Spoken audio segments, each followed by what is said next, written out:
একটি কনফিউশন তৈরি হয়েছে। Let it be very clear to all of you. একটা প্রশ্ন এসেছে, হর হামেশা অনেক মামলা হয়েছে, মিথ্যা মামলা হয়েছে, পার্সোনাল গ্রাজ এক্সপোজ করার জন্য অনেকে মামলা করেছেন, আসামির খাতায় নাম দিয়েছেন। এই মামলাগুলোর পরিণতি কি হবে এবং এটার সাথে যুদ্ধাপরাধ ট্রাইব্যুনালের যে মামলা তার কোনো কনফ্লিক্ট হবে কি না, আপনাদেরকে আইনিভাবে দ্ব্যর্থহীনভাবে স্পষ্টভাবে বলতে চাই, মানবতা বিরোধী অপরাধের যে বিচার ট্রাইব্যুনাল গঠন করা হয়েছে সেই ট্রাইব্যুনালে 1973 সালের আন্তর্জাতিক অপরাধ বিশেষ ট্রাইব্যুনাল আইন 1973 সালের 19 নম্বর আইন, সেই আইনে যে মানবতা বিরোধী অপরাধের সংজ্ঞা দেওয়া হয়েছে, যার মধ্যে হত্যা, নির্যাতন, গুম সহ অনেকগুলো অপরাধের কথা বলা হয়েছে, যে অপরাধগুলো রাজনৈতিক উদ্দেশ্যে সিভিলিয়ান পপুলেশনের উপরে ঘটানো হয়েছে তার বিচার হবে।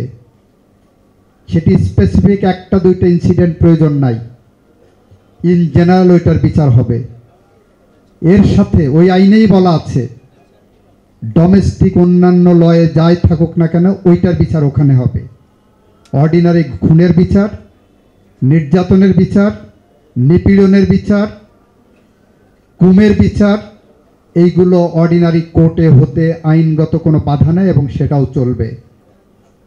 ফলে যদি আমরা মাস্টার মাইন্ড আছেন, প্রত্যক্ষ এবং পরোক্ষভাবে যারা বাংলাদেশের সিভিলিয়ান পপুলেশনকে রাজনৈতিক উদ্দেশ্যে হত্যা করেছেন, খুন করেছেন, গুম করেছেন, নির্যাতন করেছেন, নিপীড়ন করেছেন, এমনকি রাজনৈতিক দলকে ব্যবহার করে সেক্সুয়াল অ্যাবিউজও করেছেন, ধরে নিয়ে যে মানুষকে ধর্ষণ করেছেন, তাদের বিচার ওই অপরাধ ট্রাইব্যুনালের মধ্যে হবে, সেখানে আইনগত কোনো বাধা নাই।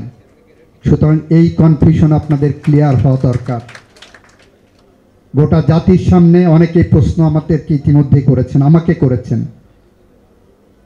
জেনারেল হত্যা মামলা, পেনাল কোডের হত্যা মামলা এবং এই মানবতা বিরোধী অপরাধের মামলা দুটা সম্পূর্ণ ভিন্ন জিনিস এবং ভিন্ন আঙ্গিকে উপস্থাপিত হবে। আরেকটা বিষয় আপনাদেরকে আশ্বস্ত করতে চাই,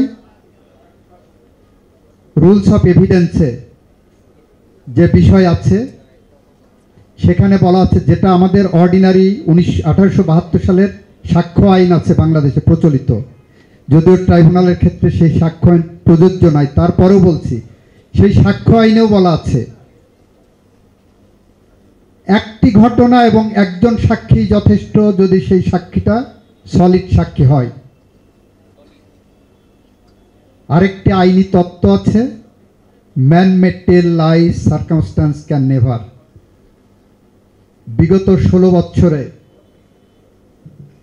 যে পরিবেশে হত্যা করা হয়েছে, যে পরিবেশে গুম করা হয়েছে, নির্যাতন করা হয়েছে, একজন সাক্ষী না, আমরা অগণিত সাক্ষী পেয়েছি, অসংখ্য সাক্ষী পেয়েছি। আমরা স্বচ্ছ কাচের মতো সাক্ষ্য পেয়েছি, যেটা বিচার প্রক্রিয়া থাকা অবস্থায় আপনাদের সামনে তথ্য আনা সুযোগ নাই। সুতরাং আপনারা নিশ্চিত থাকতে পারেন, জনাব আসিফ নজরুলের যে কাঁধে যে দায়িত্ব আপনারা দিয়েছেন, সেই দায়িত্ব ওনার সেনাপতি হিসাবে, ওনার অ্যাটর্নি জেনারেল হিসাবে, ওনার চিফ প্রসিকিউটর হিসেবে আমরা আপনাদের পক্ষ থেকে সুষ্ঠুভাবে পালন করব ইমানি দায়িত্ব হিসাবে। আমাদের মধ্যে কোনো লোভ নাই, আমাদের কেউ কিনতে পারবে না, আমাদের কেউ ইনফ্লুয়েন্স করতে পারবে না। আমাদের কোনো ভাই, কোনো আত্মীয়, কোনো মামা, কোনো চাচা, কোনো বন্ধু, কোনো প্রতিবেশী কেউ এসেই এই বিচার প্রক্রিয়ার থেকে সরাতে পারবে না, সেই প্রতিশ্রুতি এবং প্রত্যাশা আপনাদের কাছে ব্যক্ত করছি। আপনাদের এখানে একটি প্রশ্ন এসেছে, এই বিচারটাই আমরা কি প্রতিশোধ নিতে চাচ্ছি? আমরা বলতে চাই আমরা প্রতিশোধ নিতে চাচ্ছি না, আমরা বিচার করতে চাচ্ছি। কেন বিচার করতে চাচ্ছি? আগামী প্রজন্মকে ইতিহাসের একটি দায় থেকে মুক্ত করতে চাচ্ছি। এদেশে যদি ৭২ থেকে ৭৫ পর্যন্ত ৩০,০০০ জাসদের নেতাকর্মীকে যেভাবে হত্যা করা হয়েছিল তার বিচার হতো, তাহলে এই ১৬ বছরের খুন গুম হয়তো বন্ধ হতে পারত।